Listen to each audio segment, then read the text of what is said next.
မိတ်ဆွေဆိုတာဟာအတော်ရွေးချယ်ရခက်တယ်မိတ်ဆွေဆိုတာကိုယ့်အကျိုးလိုလားတဲ့ရောင်ရောင်ဒီလိုရှိပြီးတော့မကောင်းတဲ့ဘက်ကိုခြောက်တွန်းတတ်တဲ့မိတ်ဆွေမျိုးတွေကလောကမှာအလွန်များတယ်ဒါကြောင့်မို့ပေါင်းသင်းဆက်ဆံရေးဟာတန်မြာထဲမှာကိုကျိုးနဲ့သွားနိုင်တယ်လို့ကောင်းတဲ့အပေါင်းအသင်းတွေနဲ့ပေါင်းသင်းလို့ရှိရင်လည်းပဲ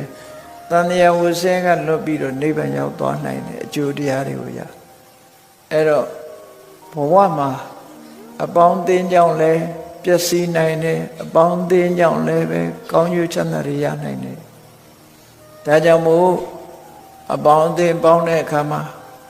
ဘာလဆိုတဲ့အတ္တပုရိသတွေကိုရှောင်ရှားလို့ပဏိတလို့ဆိုတဲ့တပ္ပုရိသတွေကို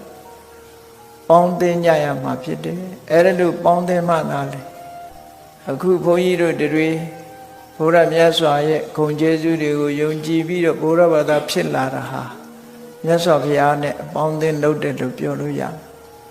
ဘုရားကိုယုံကြည်တာဟာဘုရားနဲ့အပေါင်းသင်းမှုပဲအဲ့ဒီသူတော်ကောင်းနဲ့ပေါင်းသင်းမှုအတွက်ကြောင့်မလုံတဲ့နာနဲ့လုံတဲ့နာတွေခွဲခြားသိကြတယ်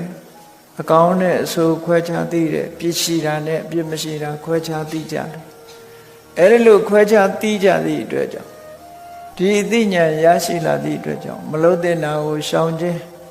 လုံတဲ့နာကိုလှုပ်ခြင်းအပြည့်ရှိတာကိုရှောင်ခြင်းအပြည့်ကင်းတာကိုလှုပ်ခြင်းဆိုတဲ့ကောင်းကျိုးချမ်းသာကိုရစေတတ်တဲ့လမ်းကြောင်းမှုမှန်ကိုရောက်ရှိသွားပြီနောက်ဆုံးနိဗ္ဗာန်ချမ်းသာကနိဗ္ဗာန်ချမ်းသာကိုရရှိနိုင်တဲ့အဆင့်ထိအောင်